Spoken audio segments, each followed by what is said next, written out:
নমস্কার বন্ধুরা, আমি শিউলি আর একটা নতুন রেসিপি নিয়ে তোমাদের সামনে চলে এসেছি। আজকে বানাবো ছোট মাছের পাতলা ঝোল। মাছগুলোকে ভালো করে কানকোগুলো ছাড়িয়ে 4-5 বার জল পাল্টিয়ে ধুয়ে নিয়েছিলাম। তারপর নুন হলুদ মাখিয়ে কিছুক্ষণ রেখে দিয়েছিলাম।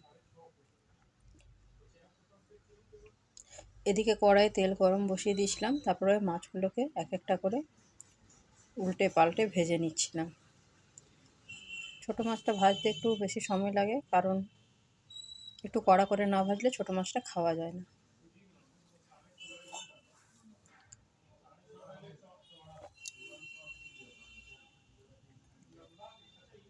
দেখো, মাছগুলো লাল লাল করে আমি ভেজে নিচ্ছিলাম। এভাবে আমি সব মাছগুলো এক একটা করে ভেজে নিচ্ছিলাম।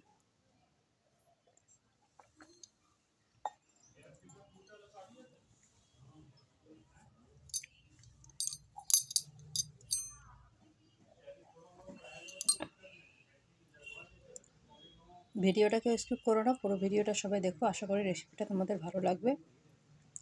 বরের তেল বেশি তেল খাওয়া মানা, তাই কম তেলের মধ্যে রান্নাটা করছিলাম। শুধু মাছ ভাজতে যতটুকু তেল লেগেছে সেটুকুই তেল।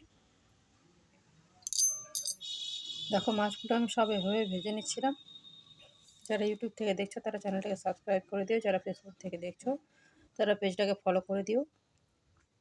আমার ভিডিও তোমাদের ভালো লাগলে অবশ্যই লাইক কমেন্ট শেয়ার করে পাশে থেকো। দেখো, সব মাছগুলো আমি এভাবে ভেজে নিয়েছিলাম। তারপর আমি কড়াইয়ের মধ্যে দিয়ে দিলাম একটু তেল। আর এদিকে একটা মশলা রেডি করে নিয়েছিলাম। জিরে, আদা, কাঁচা লঙ্কা বেটে রেখেছিলাম। ওর মধ্যে হলুদ, কাশ্মীরি লঙ্কার গুঁড়ো, টমেটো আর একটা দুটো কাঁচা লঙ্কা দিয়ে দিয়েছিলাম। আর কালো জিরেও দিয়ে দিয়েছিলাম। এখন আমি ওই তেলের মধ্যে মশলাটা দিয়ে দিলাম। ভালো করে এখন মশলাটা কষিয়ে নেবো। টমেটোগুলো একটু বড় করে কাটা হয়েছিল, তাও একটু ভাজলেই গলে যাবে। আর খুন্তি দিয়ে ভেঙে নেব।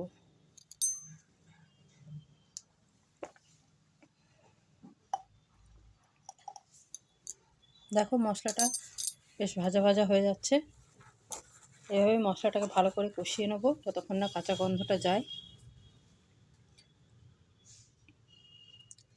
মশলাটা আমার প্রায় কষানো হয়ে গেছে। এখন আমি গাছে থেকে 3-4টে লঙ্কা ছিঁড়ে নিয়ে নিলাম। সামনে গাছ ছিল একটা, আমার লঙ্কার গাছ লাগিয়েছিলাম।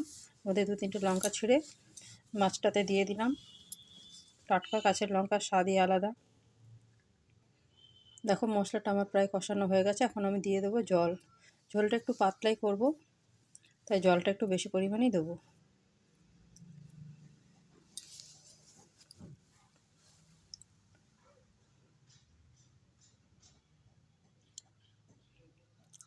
জলটা দেওয়ার পর আমি 5 মিনিট ফুটতে দেবো ঝোলটাকে।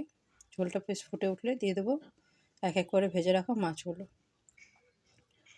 মাছগুলো দিয়ে একটুক্ষণ ভালো মতন ফুটে গেলে, তারপর 5 মিনিট মতন ফুটে গেলে তারপর আমি দিয়ে দেবো ওপর থেকে ধনেপাতা কেটে রেখেছিলাম, সেই ধনেপাতাগুলো। তারপর নামিয়ে নেবো।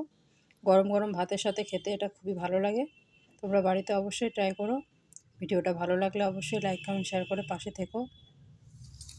আর আমার পাতলা মাছের ঝোল, ছোটো মাছের ঝোল কেমন লাগলো তোমাদের কমেন্টে অবশ্যই জানাবে।